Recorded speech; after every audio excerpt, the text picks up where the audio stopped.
നമസ്കാരം. 2014 സമുദ്രകനി നായകനായ ചിത്രമായിരുന്നു വസന്തത്തിൻ്റെ കനൽ വഴികളിൽ.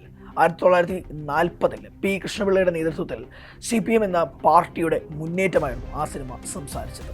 11 വർഷങ്ങൾക്കിപ്പുറം ആ ചിത്രത്തിൻ്റെ രണ്ടാം ഭാഗം ഒരുങ്ങുകയാണ്.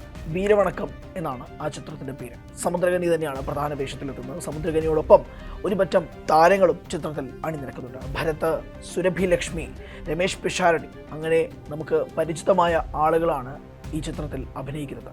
ഓഗസ്റ്റ് 29 ചിത്രം റിലീസിനെത്തും. ഈ ചിത്രത്തിൻ്റെ പ്രിവ്യൂ ജൂൺ മാസം ചില രാഷ്ട്രീയ, സാമൂഹിക, സിനിമാ മേഖലയിലുള്ള ചില പ്രവർത്തകരെ കാണിച്ചിരുന്നു.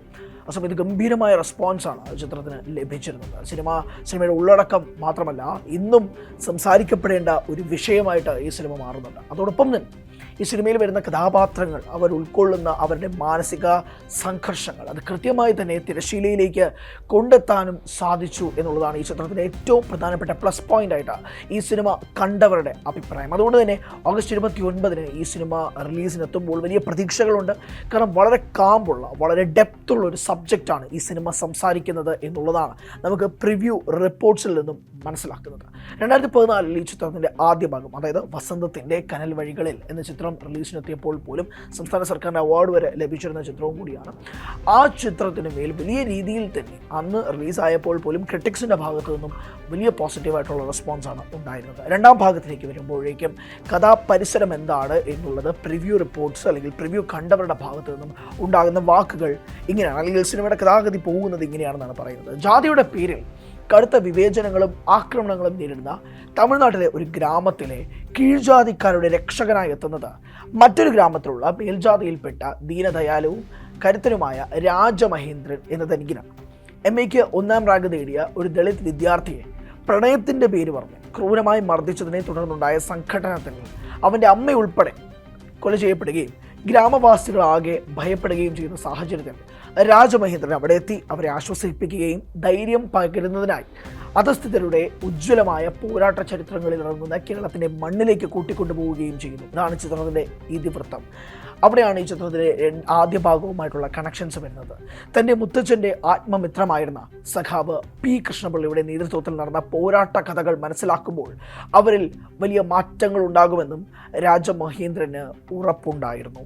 1940കളുടെ തുടക്കത്തിൽ തമിഴ്നാട്ടിലെ സ്വാതന്ത്ര്യ സമരത്തിൽ പങ്കെടുത്ത കോൺഗ്രസ് നേതാവും ഗാന്ധിയനുമായ വേലായുധം എന്ന രാജമഹേന്ദ്രൻ്റെ മുത്തച്ഛനും കേരളത്തിലെ കമ്മ്യൂണിസ്റ്റ് പാർട്ടിയുടെ സ്ഥാപക സെക്രട്ടറിയും ധീര പോരാളിയുമായ പി കൃഷ്ണപിള്ളയും കന്യാകുമാരി ജില്ലയിലെ എടലാക്കുടി ജയിലിൽ ഒരേ സമയം തടവിൽ കഴിഞ്ഞിരുന്നു. പി കൃഷ്ണപിള്ളയോടൊപ്പം നിരവധി പോരാട്ടങ്ങളിൽ പങ്കെടുത്ത ചിരുത എന്ന 97 വയസ്സുള്ള ഒരമ്മ പഴയകാല അനുഭവങ്ങൾ ആ ഗ്രാമവാസികളോട് പങ്കുവെക്കുന്നു. ജാതിപരമായ ഉച്ചനീചത്വങ്ങളും ജന്മിത്തവും ബ്രിട്ടീഷ് ദിവാൻ ഭരണകൂടവുമൊക്കെ നിലനിന്നിരുന്ന ഒരു സാമൂഹ്യ വ്യവസ്ഥയെ മാറ്റിമറിച്ചു പുതിയൊരു കേരളത്തെ സൃഷ്ടിച്ചതിൽ സഖാവ് പി കൃഷ്ണപിള്ളയുടെ നേതൃത്വത്തിൽ നടന്ന ജനകീയ വിപ്ലവത്തിൻ്റെ ആവേശോജ്വലകൾ അവരിലേക്കും നായകൻ പകർന്നു നൽകുന്നു. തമിഴ്നാട്ടിലെ എടലാക്കുടി ജയിലിൽ കഴിയവേ പി കൃഷ്ണപിള്ളയ്ക്ക് ഒരു പെൺകുട്ടിയുമായി അവിചാരിതമായി ഉണ്ടായ സൗഹൃദം പ്രണയമായി മാറുന്നതും അതേ തുടർന്ന് അവരുടെ ജീവിതത്തിലുണ്ടായ പ്രതിസന്ധികളുമെല്ലാം ആ അമ്മ അവർക്ക് പറഞ്ഞു കൊടുക്കുന്നു. ഒളിവിലും തെളിവിലും ജയിലിലുമെല്ലാം സഖാവ് പി കൃഷ്ണപിള്ള കാട്ടിയ ധീരതയുടെയും സഹനത്തിൻ്റെയും ഇച്ഛാശക്തിയുടെയും ചരിത്രം ഗ്രാമവാസികളിൽ ആശ്ചര്യവും ആവേശവും നിറയ്ക്കുന്നു. അനിൽ വി നാഗേന്ദ്രനാണ് ഈ ചിത്രത്തിൻ്റെയും സംവിധായകൻ. ആദ്യ ഭാഗം സംവിധാനം ചെയ്തതും അനിൽ വി നാഗേന്ദ്രൻ തന്നെയാണ്. വസന്തത്തിൻ്റെ കനൽ വഴികളിൽ എന്നതായിരുന്നു ആദ്യ ഭാഗം. അതിൻ്റെ രണ്ടാം ഭാഗമാണ് ഓഗസ്റ്റ് 29 റിലീസ് ചെയ്യാൻ തയ്യാറെടുക്കുന്ന വീരവണക്കം. ആദ്യ സിനിമയിലെ ഏതാനും ഭാഗങ്ങൾ ഫ്ലാഷ് ബാക്കായി വീരവണക്കത്തിൽ കാണിക്കുന്നുമുണ്ട് എന്നുള്ളതും വളരെ വലിയൊരു പ്രത്യേകതയാണ്. അനിൽ വി നാഗേന്ദ്രൻ്റെ ആദ്യ തമിഴ് ചലച്ചിത്രത്തിന് പ്രിവ്യൂ ഷോയിൽ ലഭിച്ച ഊഷ്മളമായ അഭിനന്ദനങ്ങൾ തിയേറ്ററുകളിൽ വൻ വരവേൽപ്പായി മാറും എന്നതിൻ്റെ സൂചനയും കൂടിയാണ്. അതാണ് ഞാൻ പറഞ്ഞത്, അദ്ദേഹത്തിൻ്റെ ആദ്യ തമിഴ് സിനിമയാണ്. അതും അദ്ദേഹം ചെയ്തൊരു മലയാള ചിത്രത്തിൻ്റെ രണ്ടാം ഭാഗം അദ്ദേഹം തമിഴിലാണ് പോയി ചെയ്യുന്നത്. അതും വളരെ കാമ്പുള്ള ചരിത്ര പ്രാധാന്യം നിറഞ്ഞ കഥ. ദക്ഷിണേന്ത്യൻ ഭാഷകളിൽ നിറയെ ആരാധകരുള്ള സമുദ്രകനിയും ഭരത്തും ആദ്യമായി ഒന്നിക്കുന്ന ചിത്രം കൂടിയാണ് വീരവണക്കം. സമുദ്രകനി മലയാളത്തിൽ ഒരു സിനിമ സംവിധാനം ചെയ്തിട്ടുണ്ട്. ആകാശമിട്ടായി എന്നാണ് ആ സിനിമയുടെ പേര്. അതോടൊപ്പം തന്നെ അത് ജയറാമായിരുന്നു നായകൻ. അദ്ദേഹം മലയാളികൾക്ക് വളരെ സുപരിചിതമാണ്. സമുദ്രകനി, കാരണം തമിഴ് സിനിമകളിൽ മാത്രമല്ല മലയാളത്തിൽ ഒപ്പം എന്ന പ്രിയദർശൻ സംവിധാനം ചെയ്ത മോഹൻലാൽ നായകനായ ചിത്രത്തിലെ വില്ലനും കൂടിയാണ്. ആ സമയത്ത് എല്ലാവരെയും ഞെട്ടിച്ച ഒരു വില്ലൻ കഥാപാത്രം കൂടിയായിരുന്നു സമുദ്രകനി കൈകാര്യം ചെയ്തത്. അതോടൊപ്പം തന്നെ ഭരത് ഫോർ ദ പീപ്പിൾ എന്ന ചിത്രത്തിലൂടെ മലയാളികൾക്ക് ഏവർക്കും സുപരിചിതമാണ്. അതിനുശേഷം വർഷങ്ങൾക്ക് ശേഷം കൂതറ എന്ന സിനിമയിലൂടെ ഭരത് നായകനായി വീണ്ടും മലയാളത്തിലേക്ക് എത്തിയിരുന്നൊരു സാഹചര്യമുണ്ടായിരുന്നു. തുടർന്ന് തമിഴ് ഒട്ടനവധി സിനിമകളിൽ ഭരത് നായകനായി എത്തിയിരുന്നു.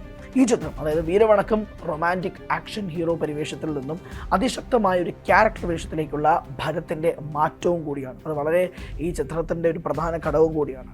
അതുപോലെ വീരവണക്കത്തിലെ പല അഭിനേതാക്കളെയും തങ്ങൾ ഇതുവരെ ചെയ്ത ശൈലിയിൽ നിന്നും തികച്ചും വ്യത്യസ്തമായ കഥാപാത്രങ്ങളാക്കി മാറ്റുന്നത് സംവിധായകൻ അനിൽ വി നാഗേന്ദ്രൻ വിജയിച്ചിട്ടുണ്ട് എന്നതാണ് റിവ്യൂ ഷോയിൽ നിന്നും ലഭിച്ച റിപ്പോർട്ടുകൾ. 94-ാം വയസ്സിൽ PK മേദിനി അവതരിപ്പിച്ച കഥാപാത്രം അവിസ്മരണീയമാണ്. സഖാവ് P കൃഷ്ണപിള്ളയായി സമുദ്രകനിയും രാജമഹേന്ദ്രനായി ഭരത്തും ചിരിതയായി PK മേദിനി അവിസ്മരണീയ പ്രകടനമാണ് വീരവണക്കത്തിൽ കാഴ്ചവെച്ചിരിക്കുന്നതെന്നാണ് റിപ്പോർട്ടുകൾ. രതേഷ്, രമേഷ് പിഷാരടി, സുരഭിലക്ഷ്മി, സിദ്ധാംഗന, ഐശ്വിക, പ്രേംകുമാർ, അരിസ്റ്റോ സുരേഷ്, സിദ്ദിഖ്, ആദർശ്, ഭീമൻ രഘു, ഫ്രോളിക് ഫ്രാൻസിസ്, ഉല്ലാസ് പന്തളം, പ്രമോദ് വെളിയനാട്, റിയാസ്, സുധീഷ്, ഷാരി, അങ്ങനെ ഒരു വലിയ താരനിര ഈ ചിത്രത്തിൽ അഭിനയിക്കുന്നുണ്ട് എന്നുള്ളതും കൂടിയാണ് ഈ സിനിമയുടെ ഏറ്റവും പ്രധാനപ്പെട്ട സൗന്ദര്യം. അതുകൊണ്ട് തന്നെ ഈ ചിത്രത്തിൻ്റെ ആദ്യ ഭാഗം എങ്ങനെയാണോ ക്രിട്ടിക്സ് സ്വീകരിച്ചത്, അതുപോലെ തന്നെ അതിനേക്കാൾ വലിയ വലിപ്പത്തിൽ, വലിയ ക്യാൻവാസിൽ പ്രേക്ഷകരിലേക്കും ഈ ചിത്രം എത്തും വീരവണക്കം എന്നുള്ളതാണ് പ്രതീക്ഷകൾ. റിവ്യൂ ഷോ കഴിഞ്ഞതിന് ശേഷം ഓഗസ്റ്റ് 29-നാണ് ചിത്രം റിലീസിന് എത്തുന്നത്.